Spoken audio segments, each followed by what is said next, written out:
Welcome to the Odd Life Podcast. That's AWED, which stands for Awake, Well, and Empowered. We're here to have conversations to inspire women of all ages to live odd AF. So thank you for joining me. Let's dig in.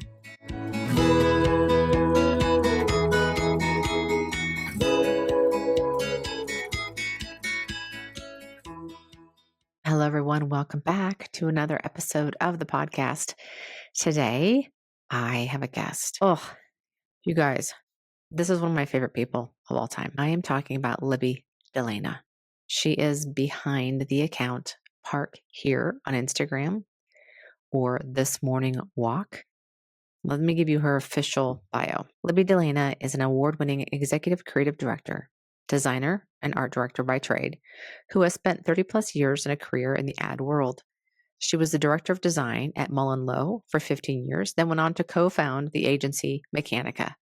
Libby's work has been featured in the One Show Awards, Cannes Lions, and publications including D&AD, Fast Company, Ageist, Graphis, and Communication Arts. She's been profiled by the BBC Radio 4 series, The Chain, and several podcasts. She is committed to purpose-driven organizations. She's currently on the board of directors for Blink Now and the Jean Geiger Crisis Center. She's an advocate for female leadership, an aspiring pilot, avid fly fisherwoman, fan of a strong cup of tea, and a mom to two tall, smart, kind men. She started walking in 2011 and hasn't missed a day since. As a result, she has walked the circumference of the earth. And she is an author of a book called Do Walk. It's her first published book, and she has more books coming out. I am absolutely over the moon that she said yes to being on the podcast. I'm still not over it. I am blown away by the way that she shows up for herself every day, which we're going to talk about, and just her attitude about life. She is just the most humble and amazing person that has the biggest heart, is just joyful and happy to be here. I can't wait for you to hear our conversation. Go follow her on socials. She has her own podcast called This Morning Walk. There's just too many great things to say about Libby, and you're going to have to just take my word for it and listen to our conversation and then go consume all things Libby DeLana, because she'll make you a happier person, I promise. So now we're talking about this. Let's actually get you to the conversation with Libby DeLana. Enjoy. The reason why I feel like you're such a perfect guest to have on is because this podcast, the whole goal of this is not about me. It's about other people and sharing stories. And I wanted to highlight women that are out there living awake, well, and empowered, because I feel we can change the world, I think, by changing our little corner of the world, and how we show up in our daily life then impacts the people around us. Yeah. And so I think if I can share your story and people like you, everyone's got a different story, obviously, but the theme is roughly the same of living awake, well, and empowered, which is where that acronym comes in of ODD. And I wanted to highlight women that are doing cool stuff and are living their truth and are showing up in this way, because I feel like if we can impact our little corner, then those people eventually go out in the world and they then can maybe do the same thing in their world. And maybe it's our daughters and our kids, and we just changed that loop a little bit. But my family was very live in fear, just play it safe, that kind of life. And that never really served me.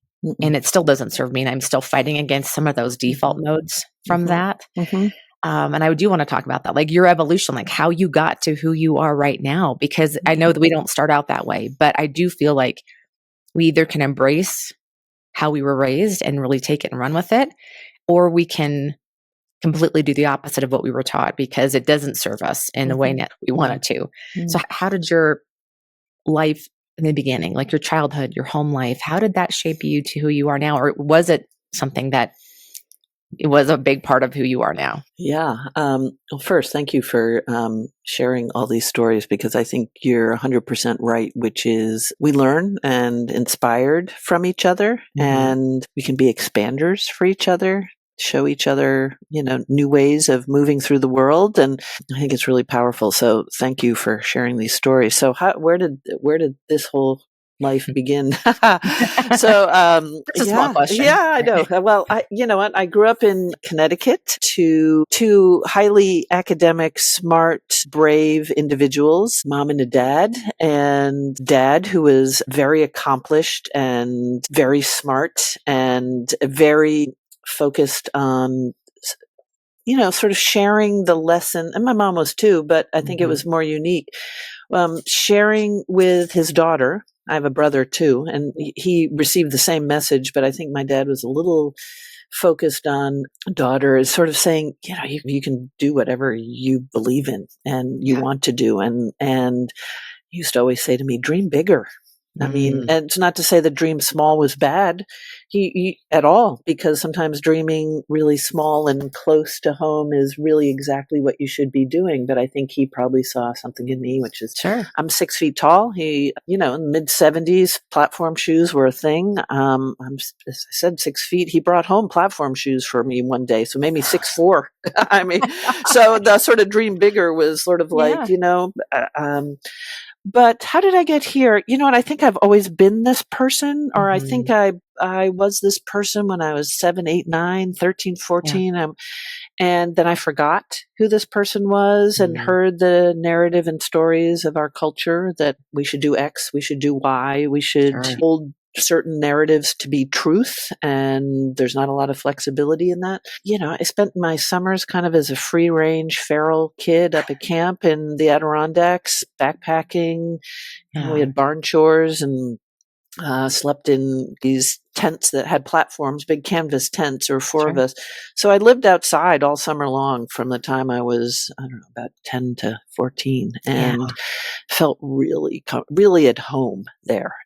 Sure, was I homesick? Did I miss mom and dad and my cozy Yeah. bed at home? Sure, as any kid would, Yeah. and loving my parents in my home. But I really, I guess, at a very deep level, felt very, very nourished out on the trail, swimming in wild water in the barn. And then life started lifing. And, as I said, a lot of wonderful life between then and now, Yeah. none of Yeah. which I regret. A lot of hard moments, as any human is going to experience. And I think what happened most profoundly in the last, I'll call it decade, when I started my walking practice, which I'm sure we'll talk about, but Yeah. what I realized was that the thing that made me who I am, which is being outside, Yeah. and nourished there and held and loved in the outdoors, wasn't an important part of my day. I was carpooling 2 kids, had a I'm very grateful for my career and work, and I wasn't consciously embedding the thing that made me who I was into my day. And so I started walking. Nice. Mhm. Well, and I know I did read enough things to know that it started from the passing of your father. Is that correct? So my Okay. dad, when I was 20, my dad passed away. He was very sick. Oh, God. Okay. Okay. And he and I are very close. He just was a feminist, really, and just said, anything that I can do or this world tells you you can't do, let's talk about that, because I think anything that you choose, the way you want to move through the world, you should be able to do that. Yeah. And so he passed away when I was in my early Oh 20s. my gosh, I didn't know that. So it's the Yeah, anniversary of his death is what that's started it. right. Okay. Yeah, Okay. yeah. I turned 50. I'm Yeah. now 63, and which I love. I have no problems with this aging thing. I feel very Yeah. grateful. I'm well, so I understand the privilege in that. But I turned 50. It was in the sort of middle of my career. Kids had gotten to a phase of very independent, and I had that sort of revelation that was, oh, you know what? The thing that I'm having a lovely life. I'm very happy, healthy family, happy career, great friends, incredible privilege on all sorts of fronts. Sure. And just realized, oh, something's kind of missing. And that sounds sort of cliche. It wasn't like a lightning bolt moment, and so then I just decided, you know what?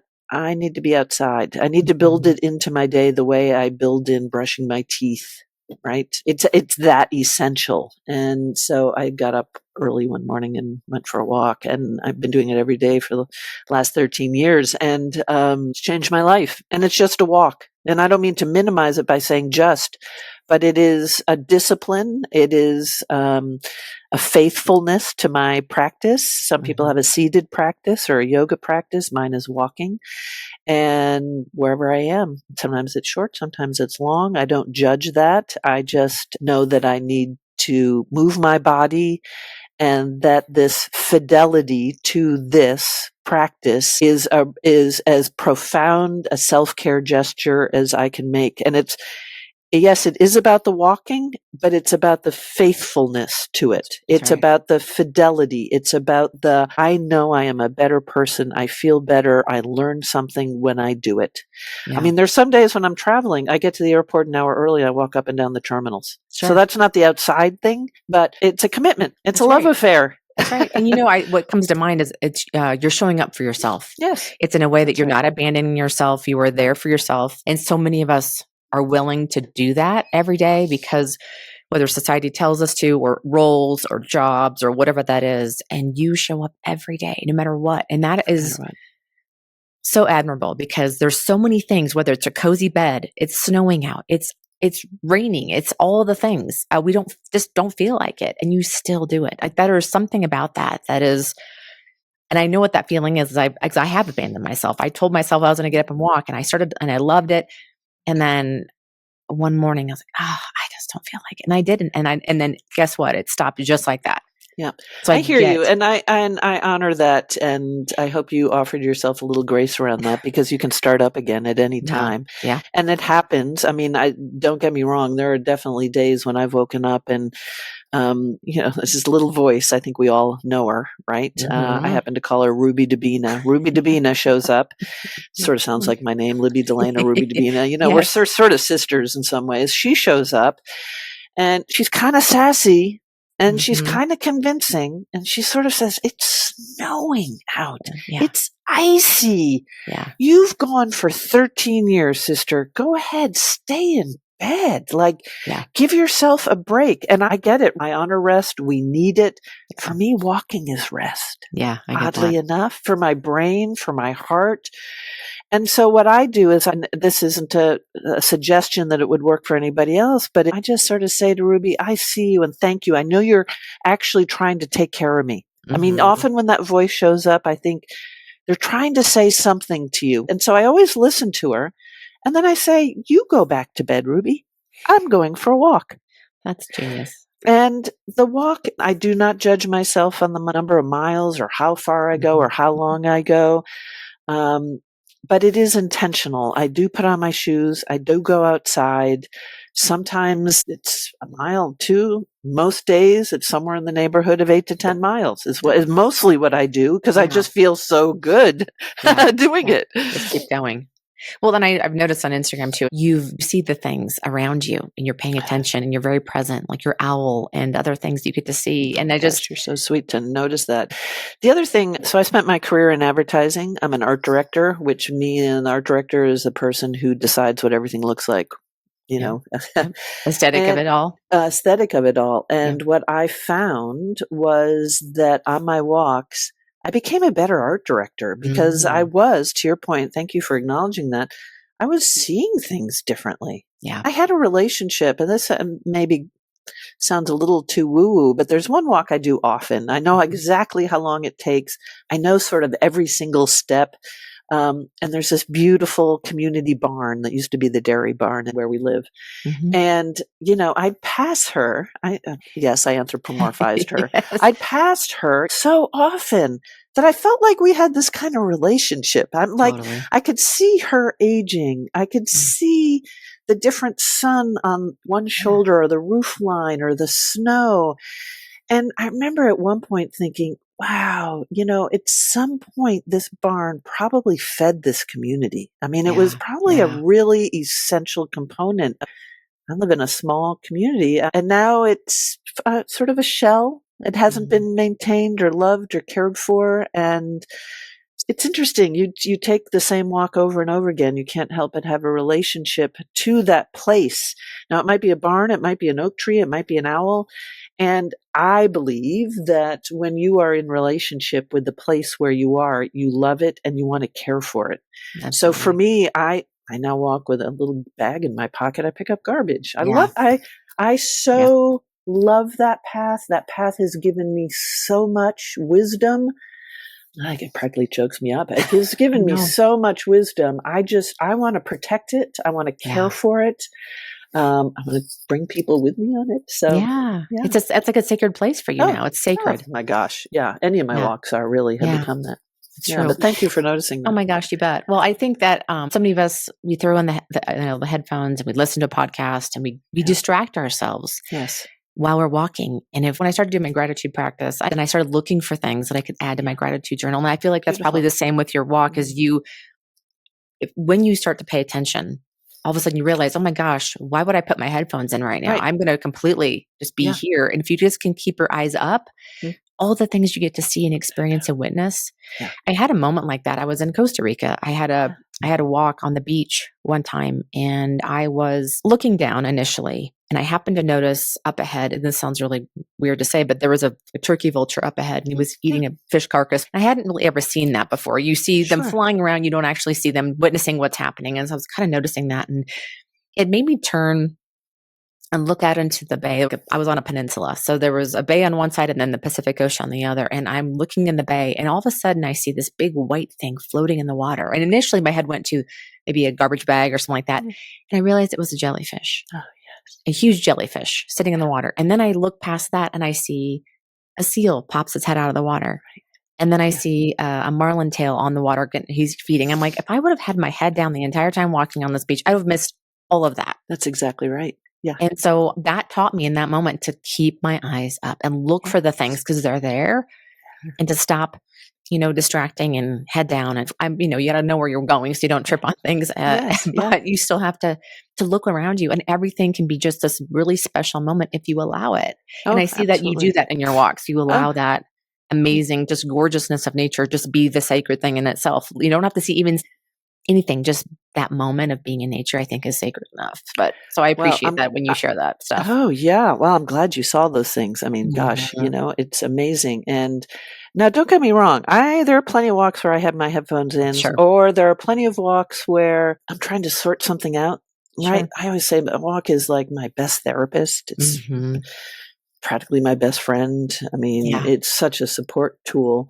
And sometimes listening to music helps sort of soothe some of that.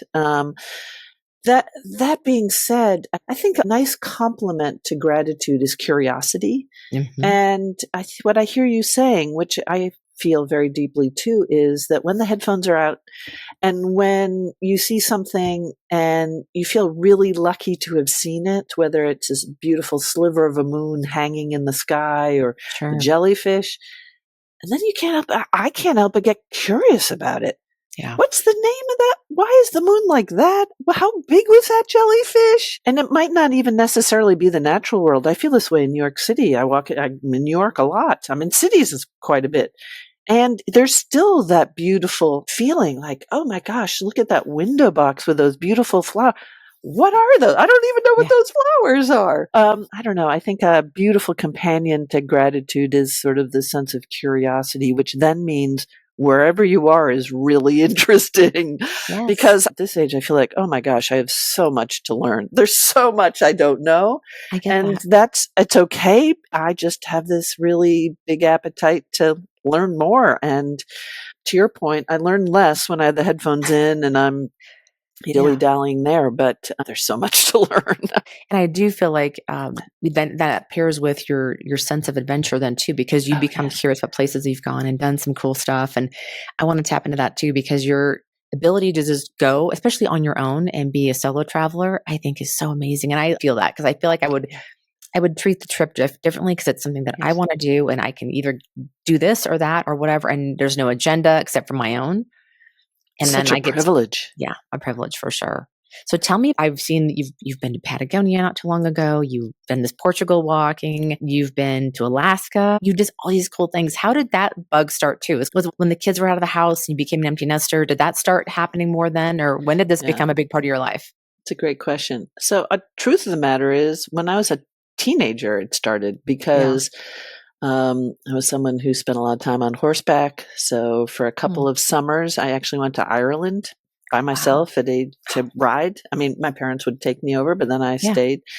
So, I guess I felt comfortable in the world, which is a lovely feeling. I mentioned earlier, I'm 6 feet. And I say that because I think I move through the world. The conversation about safety is important and Yeah. not inconsequential. And I say that I'm 6 feet because I think I have a different stature where I go.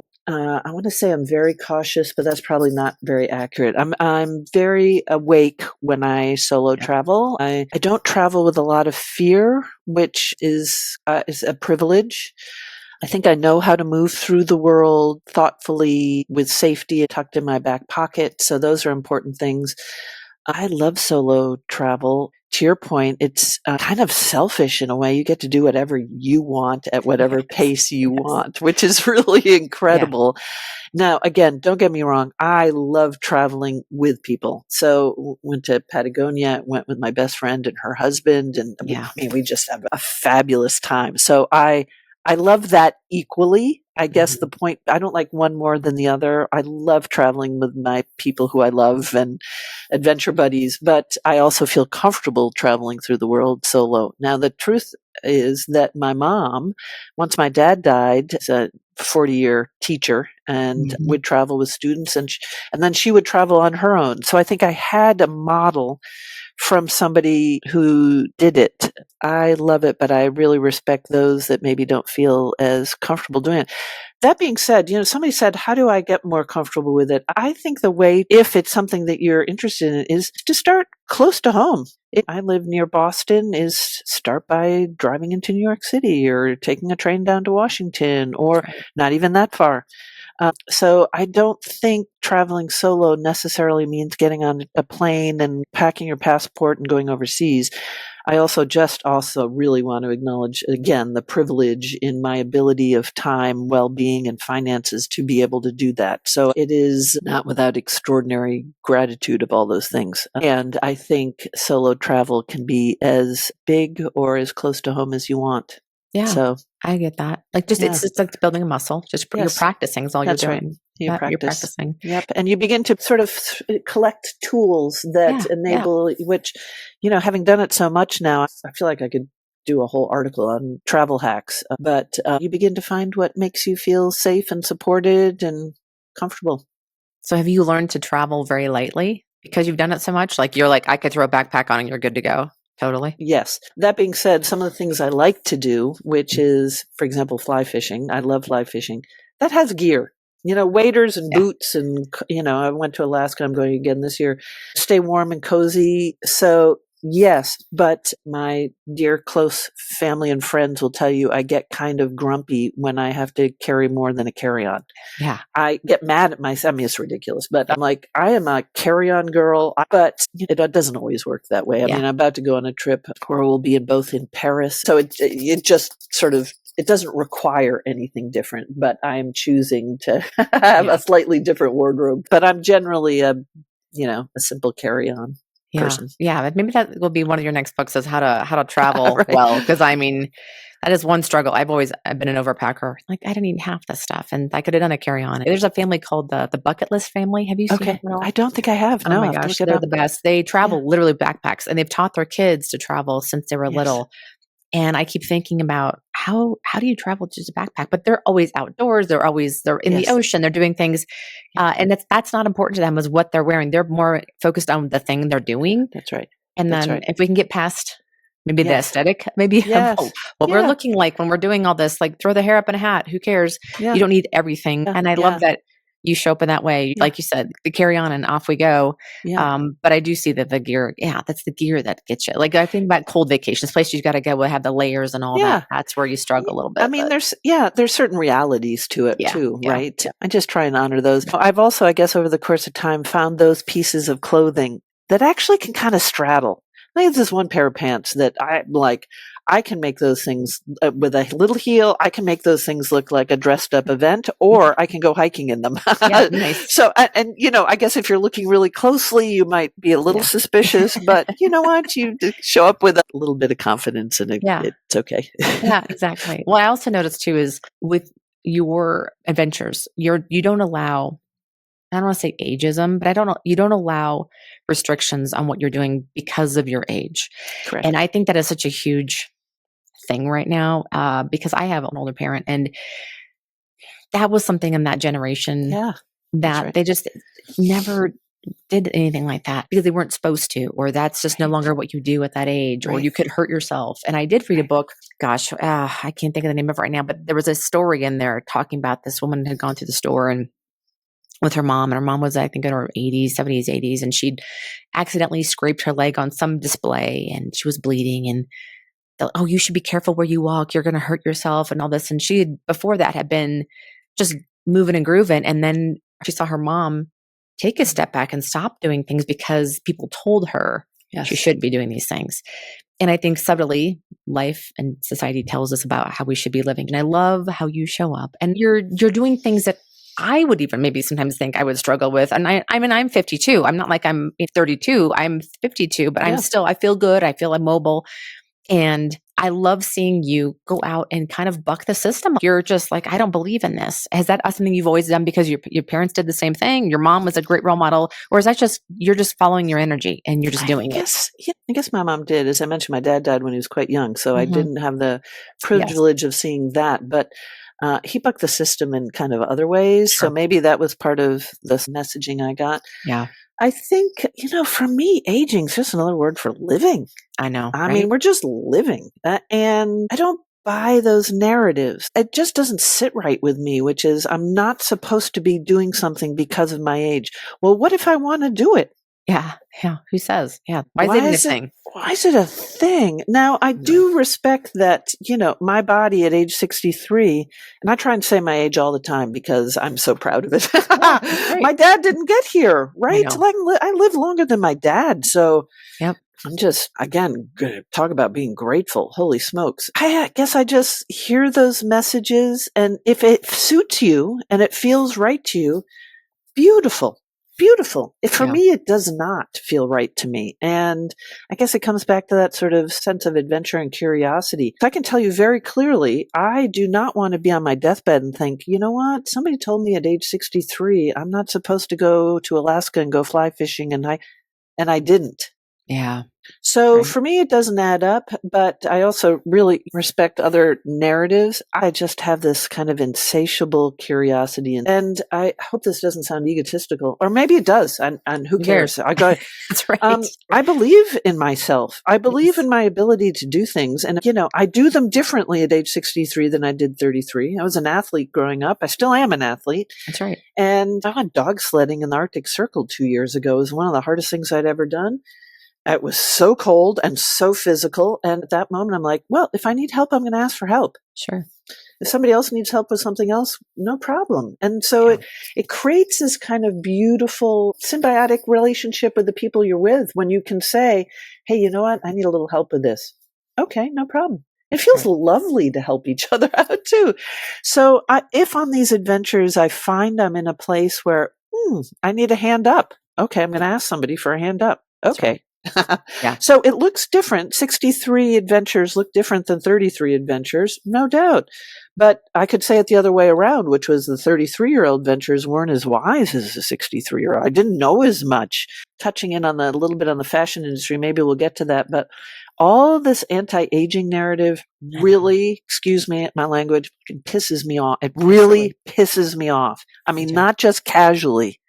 It really bothers me because I think the narrative that we're saying to women is you're supposed to look younger. Like that's the goal. I can't look younger. I'm 63. I'm outside all the time. I try and do a good job with sun greens. I wear a hat, blah, blah, blah. But I look the way I look. That's right. And I'm confident in myself. I love myself. And I'm not doing work in front of the camera, which that's the reason I do it. So I always struggle with the word model because I don't know why. I just struggle with it. I need to find a path forward on that, and I haven't yet. And the reason I do that work, I just started 3 years ago.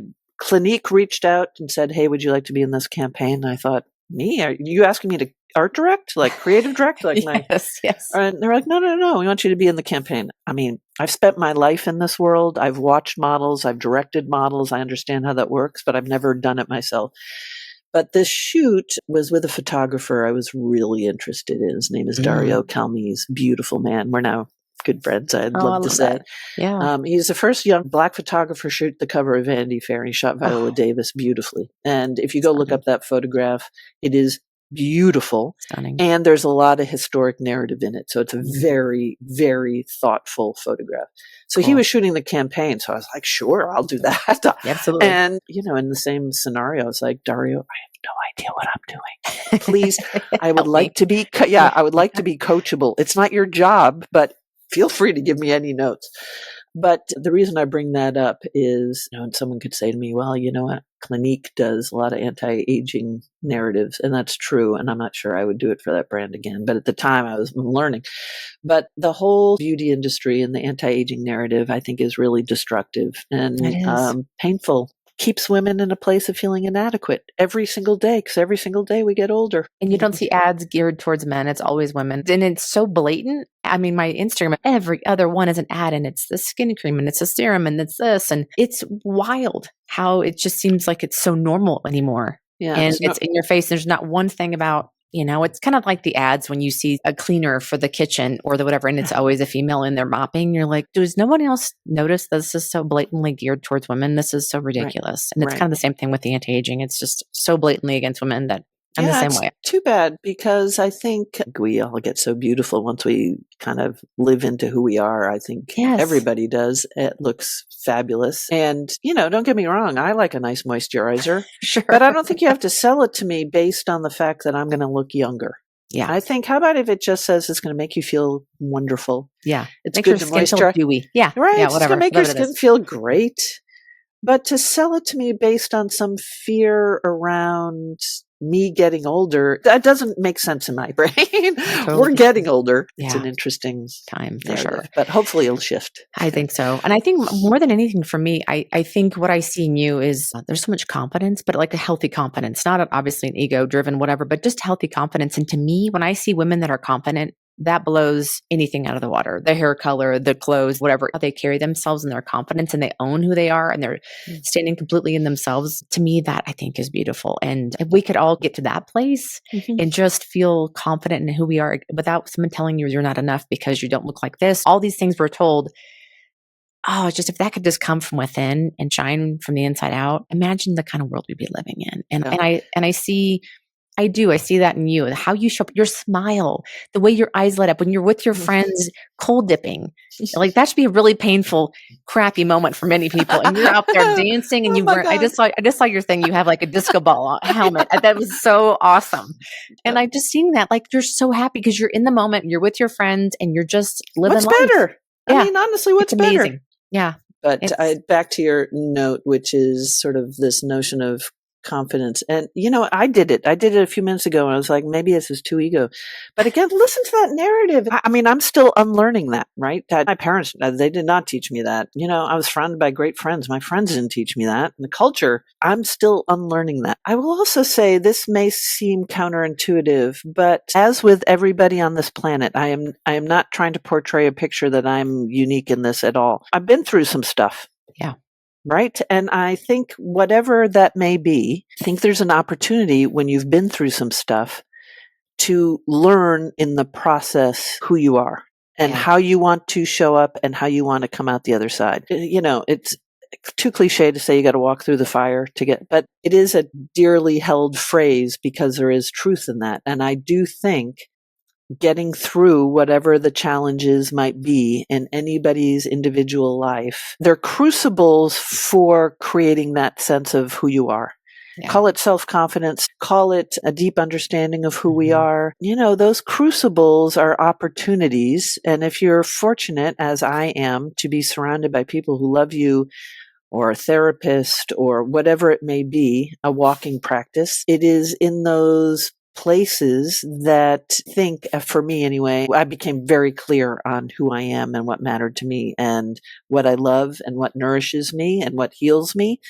Because in those tender spots, it's clear to see where you feel comforted and supported and held and loved. And so then when you come out the other side of the fire, like, oh, those are the things that make me feel comforted, held, supported. And those are the people that I need close to me. And if I need them close to me, I need to love them and support them and heal them the same way they did that for me.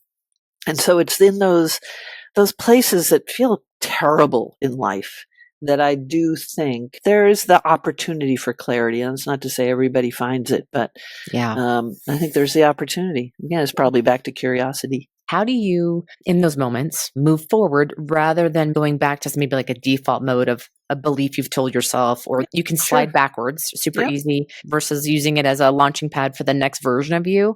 I had this experience happen recently. That's why it's fresh in my mind. How do you keep yourself from going back to an old narrative or going back to default or maybe a knee jerk reaction? Is there something that you do as a practice? It's a great question. I think one thing that I do is that I don't think this has always been true, but I no longer have the expectation that the healing or the path through is going to be a straight line. Mm-hmm. I might go back to the old narrative. And then it's kindness and generosity with myself Yeah. and asking for support to move forward again. This will sound cliche, but because I have this walking practice, my invitation to myself is just take the next best step. And some days it's rainy and snowy and cold and miserable, but I know I'm going to take the walk and I'm going to be done. Yeah. Yeah. And it's, maybe we'll talk about cold water too, but once you get in the cold water, I know I'm going to get out. So when things get really hard or I slide back into this old narrative, I'm like, okay, just take the next best step. I don't need to solve the whole thing right now. I don't happen to have a seated meditation practice, but some dear friends who have very beautiful practices. And the way they describe a seated practice is beautiful breathing, and you watch your mind wander off. And all you do is you just invite it back. Oh, there it goes again. Oh, you just invite it back. And so I use that visual sometimes, like, oh, look at this. There goes my mind. It's wandering over there. Oh, I think I'm going to bring it back to where I know I feel safe and loved. So it's not to invalidate or, devalue. It's just to say, oh, I need more practice. I need more practice to bring it back to right here. And I really, really, I'm not sure I have the words for it. I really trust my walking practice. Yeah. I trust it so deeply. One of the heavy things I went through, I'll be sort of brief on this, but it was about 4 years ago. I was in my office and I found out some really life-changing news about my relationship, my primary relationship. Changed everything. And I thought in that moment, well, you know what? I can go home and go to bed. I could call a therapist. There's all sorts of things I can do. And the thing I chose to do was to put on my shoes and go for a walk. And I walked all night long. Oh, wow. And each step was a gesture of affection for myself and healing. And I would take a loop. There's, it was a 5-mile loop. And every time I'd come back, I'd stop in front of my house and I would check in with myself. What do you need? Do you need a cup of tea? Do you need a call with a friend? Do you want to go to bed? And I just needed to keep walking. And so for me, I guess that's a good indicator of I'm fortunate at that point that I had a practice that I truly loved and believed in its ability to hold me in a really tender place. And the other thing, it was also such a safe place for me to express exactly what I was feeling. And it was almost as if each loop I felt something. It wasn't the 7 stages or 5 stages of grief, but it kind of was that. There was one loop where I was like, you have to believe in me. I was stomping my feet and listening to Beyonce's Lemonade, which tells you a lot. And the next one, I was crying my eyes out. The next one, I'm like, what the? Yes. And so it just provided this opportunity, I actually think in a way that a therapist couldn't have. Yes. Because I trusted it so much. And it was that just take the next best step. You don't have to get to the end yet. You just have to take the next best step. Yeah. So I don't know if that answers that. Totally. But I think Absolutely. Yes. And it's a little bit of gentleness of when the mind wanders off. It's okay. Just come on back to the breath. Doesn't mean it ever feels great. I think sometimes we think, how do you get through something? I don't think there's a magic, and you're not asking for this, but a magic way to get through it without hurting. It hurts. It hurts. Yeah. The only thing we can do is hold ourselves in that moment and allow ourselves to feel all those things and ask for help and support. And know that you are going to get to the end of the walk or you're going to get through the fire. But I'm not sure there's anything that makes it feel better per se. Yeah. I mean, that walk all night didn't feel better, but I trusted it. That's right. It was a process you had to go through and it was part of the process. Yeah. It's funny you said that because I did that. I don't know. I was having a real hard day and I think it was like January when all the things were starting to happen in the world. And I was Yeah. really worried and I let a lot of stress sit in, Yep. and I went for a walk, and people were watching me that thought I was probably losing my mind because I Yeah. was talking out loud to myself, Yes. saying things like, I am this, I am that, I am Yes. this, I am that. And it was all the things that were opposite of how I was initially feeling before I went on Yeah. my walk. Smart. And by the time I got home, I was like, "Pfft, bring it. Got I it. got it. Yeah, Got it. I got it." Yeah. So I had to Love that. go there. So I Yes. get the walk thing because it's like I had Yes. to keep walking, and I did. I kept walking until I finally Wow, felt chills. the things Yes. I was saying to myself. Yes. And I did it again when I was in Panama. I had a tough moment, and I went for this long walk on the beach, and I went to go to look at the sunrise. As I was walking, I was like, you can Yeah. either believe this old story that you've told Yes. yourself for so long, it's never served you. And I just kept walking until I Good for finally you. was like, Okay. you're good. Yeah. We're Yeah. fine. Good. We're good. Something about it, it's very therapeutic, and it's my way of being with myself, and I can hear myself. Like, I think Yes. so much of the world Correct. talks to you all the Yes. time, and when you get quiet, especially on a walk, you finally hear your own voice. I love that. I agree. I would also say for me, I guess growing up as an athlete, what you kind of do is you try and figure out a way to not feel the physical pain. So you Mhm. get really good at not listening to your body, right? Yeah, Like totally. I was a rower, so you begin to burn up really fast when you're rowing. And so what makes you a good rower is being able to not acknowledge that. So That's I've right. spent a lot of time of my life not listening to what the things my body was telling me. And I got good at it, honestly. Yeah.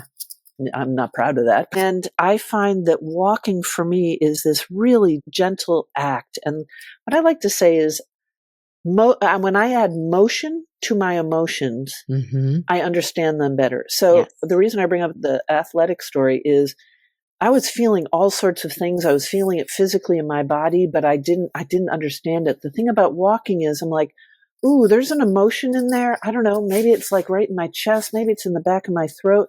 But Sure. it's not until I get walking that I begin to really understand what it is that I'm feeling Yeah. because I've gotten good at sort of pushing it aside. So it is by adding motion to my emotions that I'm able to understand them. I've also gotten to a place where I don't try and label them because sometimes I'm like, well, I'm not angry. I'm not Mhm. sad.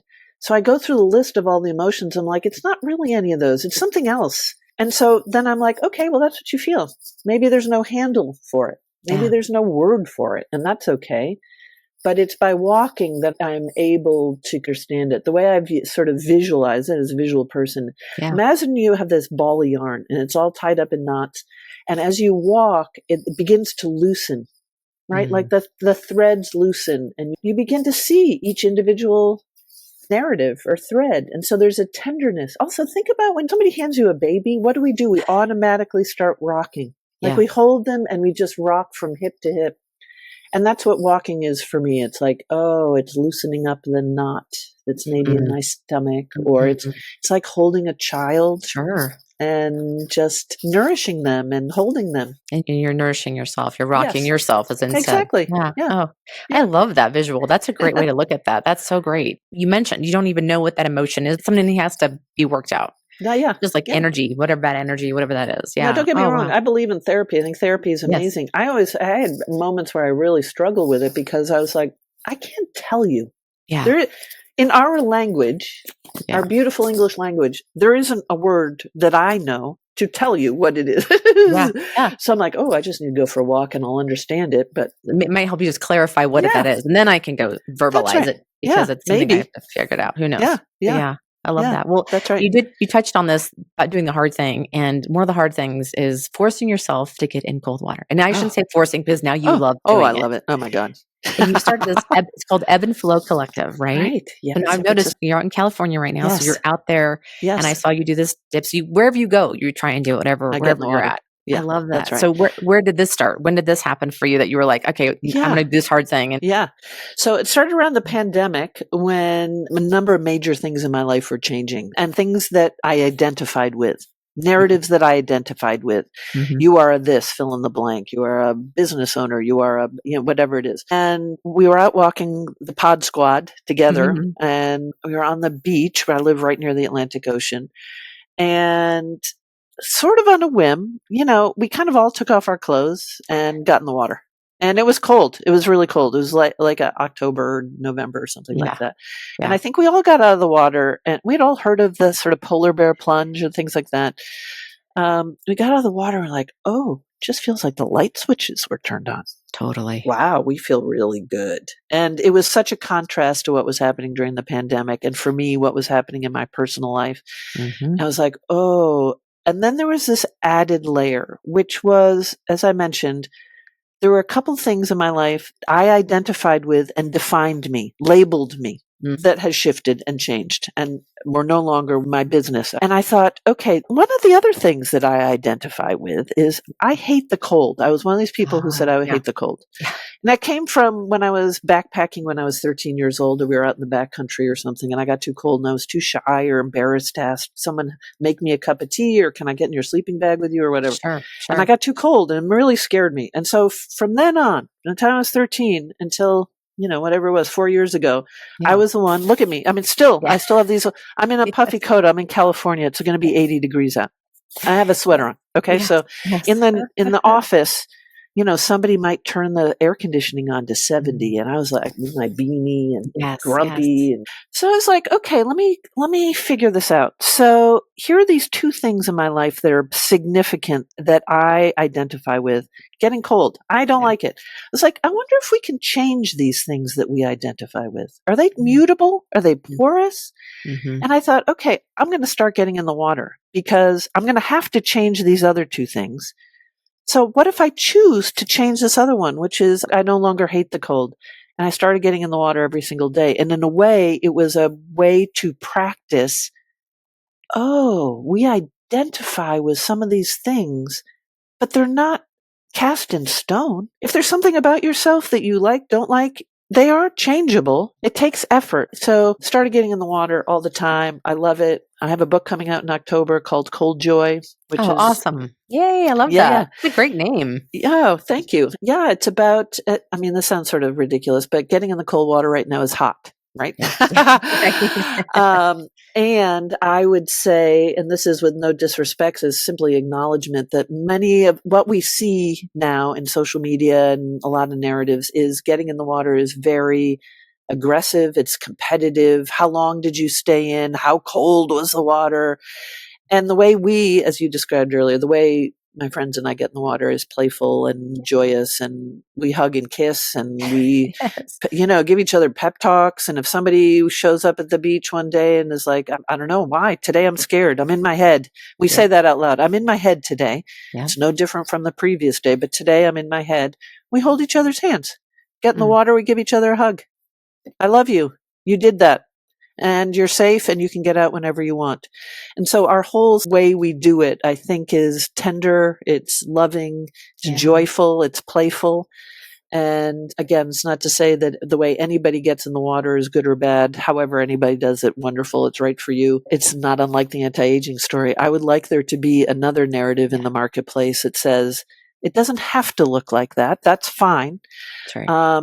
What people are always asking me is, how long did you stay in and how cold? And I always say, and I don't mean to be disrespectful, it doesn't matter. Yeah. Because what matters is you got in, and if you get out after 30 seconds, amazing. If you stay in for 5 minutes, and it's different, there's different water temperatures and air temperatures, so there is actually no answer. And staying in longer isn't better from our perspective. So we just have a different way of doing it. And I was hopeful that narrative could get into the marketplace. Absolutely. Oh my gosh. The video you shared with the disco helmet was just awesome. It was so fun. Oh my gosh. We just laugh at each other. And what's really beautiful, primarily this group out here in the West Coast, there we have 200 people in the WhatsApp now, which is incredible. That's awesome. It's amazing. And I would say 98% of it is women. Mm-hmm. And I will tell you that one of the most profound things that people say is, especially after they've come for a couple of times, is to say, I haven't been in a bathing suit in a decade. And I haven't been in a bathing suit for a decade in front of my kids because I don't feel great in my body. And again, this is something that gets me choked up. Imagine a culture. Everybody is so beautiful and our bodies are all, if there's 50 people on the beach, we have 50 different bodies. That's right. Different ages, all brave, all affectionate towards each other. What is more beautiful than that? And so, yes, getting in the water is powerful, and getting out of the water is powerful when we stand on the beach with my 63-year-old aged body. And I'm proud of my body. I'm proud of myself, and I'm Yeah. proud of everybody else. Yep. But it's so powerful. So powerful. Yeah. Yeah. And I think what you also are showing is doing the hard thing, doing the thing you don't want to Yeah. do and Yeah. what that makes you feel like. And Mhm. so it's that empowerment piece of it, going out for the walk when it's snowing or raining and icy, whatever thing, it's still doing it anyway because you know how the after feeling is going to feel. And so it's Mhm. getting your mind through that Yeah. to get there. I can't think of anything more empowering than doing the thing that you absolutely hate. Like, I shouldn't say hate, but you hated the cold. And so you Ah, finally figured out a way to yeah. do it and Yeah. how that makes you feel Ah, afterwards. Just, so proud of myself. That's yeah, why I have self-confidence. that's right. I That's right. mean, and it's not a, I mean, I don't, it's just for me. Yes, yes. Because you And, like the way that makes you feel. oh, And why should we go huge. through life feeling the way that we want to feel? Like, why is that a weird concept? And I'd love that you do it in community as Yeah. well. Yeah. That's something else I wanted to tap into with you. I mean, the friendships in your life, you've got travel friends and you've got friends that you cold dip with. And you've got friends that I'm sure that you walk with and you've got friends that you podcast with. So how did you cultivate these kinds of friendships? Just, I'm so enamored with all of the friends that you have in your life Me and how too. important they are to you I and how they mean, show up and just so yeah. cool. It is one of the things that I feel wealthiest Mhm. in. It is the thing that is most important to me. And to your point, it's hard because I have dear friends where my address is, right? Mhm. And when I leave for 3 months, it's hard. Yeah. And we're finding our way in that. What I do now actually is in the morning, I take a 30-second, we have a little chat group, a 30-second Sure. video of here's where I am. I'm thinking of you today, Sarah. I Mm. saw this bird. I love you. And when I woke up this morning, I was thinking of you, Cheryl. Mm. And so it's doing our best to stay connected and it is work. It is joy. It's life work. It's joyful work. Actually, an article coming out in the next little bit on, I don't know why we think primary relationship should be a romantic partner. It's wonderful. It is an incredible privilege. I think equally important is our friend group to acknowledge. I mean, this is sounds sort of funny. Went up on a little cold plunge weekend with some mermaid friends, and I went up with my dear friend Sarah before everybody else arrived. And we were cooking dinner, and we were like, why is it that we only sort of this sort of funny language. I don't quite have the right language yet, but we're like, why do we not have romantic dinners with our friends? Why don't we light candles with each other Yeah. Yeah. and set out the table? And why do we segregate that? Yeah. And so we set the table, we Oh, set candles. I love that. And when you love on somebody, it takes effort, it Yeah. takes presence. Yeah. But the effort is really joyful. It feels great. So I don't know how to cultivate. I feel very fortunate. I think I found a group of people who like to do a lot of the same things. And to your point, the thing about getting in the cold water is it's a very vulnerable act. You know, when you do something very vulnerable with each other, there's an intimacy that is created immediately. Sure. Immediately, whatever it is. It's like sharing your most tender moments with each other. And getting Yeah. in the cold water is that. So you become incredibly bonded. I bet you do. Yeah. When you do a hard thing together, that makes Yeah. sense. Do you find that when you go like these trips, like you went to Patagonia, you're trekking Yeah. and hiking, Yeah. that experience probably with other people Oh, too probably binds you even oh, more. 100%. Yeah. Well, you have shared experiences, some of Yep. which are hard. And Mhm. and if you're vulnerable enough, you're out on a hike and you're feeling exhausted and everybody else feels good, you have to be brave enough, vulnerable enough, and trust the people you're with enough to say, you know what, you guys, I need a break. I need a minute. Yeah. And that's a tender moment, right? It can be. Or you're getting in the cold water and you're like, I need to get out. Okay, do you want me to come with you? No, Oh, I'm good. yeah. Yeah. Yeah. So it's revealing. It's hard. I mean, think about things like Outward Bound or Yeah. potentially the military. I don't know enough about it to speak with any understanding really. But when we do those things that are very hard together, you are connected. Well, I love watching you with your friends. You've got these little different pockets that you do Yeah. different things with. And I love that you do that with your friends. You leave them a little message. What a great way to just, hey, I'm thinking of you. And I think that's Yeah. all that we want out of our Of friendships. course. Someone to say, I'm thinking of you. Like, that's Right. it. If I don't see you for 10 years, just to know that you think of Yes. me in the morning when you see this thing or that thing, that Lovely. means everything. Yeah. Yeah. It's I lovely. get that. I get Yeah. that. And if you go away, but you want to stay connected, it doesn't necessarily require an hour and a half phone call Yeah. or just, I love you and I'm thinking of you. Yeah. Yeah. I That's agree. exactly it. And that effort can mean more than anything else, like 100%. buying the gifts or, sending the card or whatever. Just that little moment. It's such a tender, thoughtful thing to do. Mm-hmm. I love Yeah. that. So Yeah. that's a good idea. Anything right now, I'm going to be very cautious of your time, but anything right now that's helping you feel awake, well, and empowered, which I call the odd life. Anything that's making you Yeah. feel awake, well, and empowered right now? Well, aside from our conversation, which is wonderful. Thank you. So I would say, we've talked about all this, but probably the awake for me is cold. It Mhm. is beginning to explore my relationship with cold water and sort of experiment with it. What does that look like? Well, as my walking, Yep. certainly. I just is ongoing nutrition for me. And I feel as if, I'm in year 13, coming up on year 14 of walking. And I feel like I'm receiving messages and lessons now that I would only get in this year. Like if I had stopped, or I wouldn't have gotten when I'm year 10. It's only because this is a bad analogy, but I think I have it right. I don't happen to be a video gamer, but my understanding is the more you play on a video game, the more cheat codes or clues that you get to then let you into new places. That's what I feel like with my walking. I've now played it so much that I'm getting new lessons and new Mhm. ways to get into new pockets of learning, which Right. is intoxicating to me. Talk about Yeah. curiosity. Yeah. And, I guess empowered is probably a little bit of this modeling work and writing a Oh, book because, quite honestly, I'm not an author. I mean, I guess I've just written 2 books, so I'm starting my third, so maybe I am, but it's not my craft. In the advertising world, mine was the art side, and I worked with a writer, and it's a craft I respect, but is not the one that I've studied or know. So, I feel pretty empowered by being able to do yeah. that. Yeah. So, Well, your first one, the Do Walk book, I have that at home, and oh, it's almost like poetry to me, honestly. These little journal entries that you would yeah, write, or they yes, were kind of like journal yeah. entries, but thoughts about your walk and things you wrote down, and it was like poetry in a way. Oh, thank you. Yeah. Oh, that's really nice. Things you would describe, and it made me feel like I had just been on the walk with you. It's a great read, and it's one of those books that if you're kind of feeling something, it's a great book to pick up to help you Mm. maybe get back into a mindset that is Oh, healthier or just that little soothing, I yeah. guess. Thank you. Thank you. Yeah, Yeah, it's a process. It's a process to do something you've never done before, that's right. whether it's modeling or writing a book. And I guess I don't have any sort of sense of requiring it to be perfect. I don't even know what Yeah, that means yeah. before putting it in the world. So Well, thank you. it was great, and I look Thank forward you. to the next one. And then Oh, can I good. ask what the third book is about?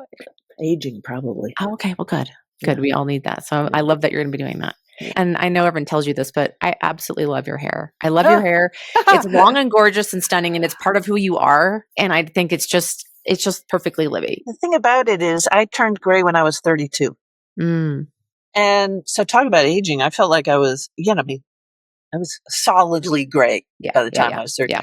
And I was not somebody who could pull off getting to a salon or dyeing it. So I just was like, okay, well, here it is. Hmm, hmm, hmm. And so sort of lived into it. And so the notion of aging has always been right on the top of my head because even when I was, 35 and Yeah, had gray hair, it was kind of an interesting dynamic. But yeah.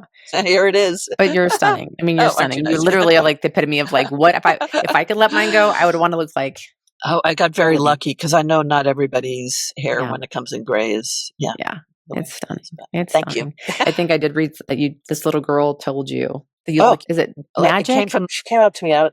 She's like, your hair looks like it has magic in it. It looks Yeah, like glitter. glitter. And I love that. maybe it's a present from the moon. It's like, oh, it is a present It from is the moon. You're right. correct. 100%. I hadn't thought of that, but Yeah, yes. Now thank that you you. say it, yes. Right. Well, there's this really interesting story. I actually went for a big hike in Iceland last summer. And the Icelandic narrative, which I hadn't heard before, is that people who are given gray hair. I'm not sure this is true for me, by the way, but Yes. those who are given gray hair are given it because they hold a certain wisdom and it helps the Mhm. rest of the population find those with this wisdom. So if you look out in the sea and you see somebody with gray hair, it is intended from their Yes. beautiful stories to be an indicator of Oh, some kind of embedded wisdom. I love that. So I don't know what it is for Yeah. me, but there it is. Oh, I can tell you that I look up to you so much and you're such an Ah, inspiration. And I just think that what you do, you live your life with such joy and compassion for other people, but also passion for yourself. And if there's a book, if you like, do Libby, that's you're very living that kind. book. And I love reading it. Let's just put it Well, that way. So thank you. Thank you for saying that, because Yeah. certainly there are those days where I wake up and I think, well, I don't know what I'm doing, but I'll just keep taking the next best step. That's right. So, yeah. That's right. Thank Well, you for having me. oh my gosh, you bet. I'm so overjoyed to have connected somehow, some way with you. And It's I'm going great. to put all your connections of where people can find you on the Great. show notes, and they can follow along in your amazing life as well. Oh, So thank you again, so much. so Oh, honored me that you too. came and did this That's with me. lovely. Yes. And Stay in touch. yes, I would love to. So Okay. thank you, Libby, so much. My pleasure. Have a Take great care. day. Thanks so much for listening. I hope you found this episode either helpful, inspiring, entertaining, or just made you feel less alone. Or maybe all of those things. If so, I'd love it if you'd share this episode with a friend, as well as on your social media. And if I dare ask for more, to rate and review the podcast on your favorite platform, especially Apple Podcasts and Spotify. You see, the more reviews we have, the more people we can reach, and the bigger the Odd Life community can become. You guys are the best. I can't wait to chat again next week, so we'll see you then.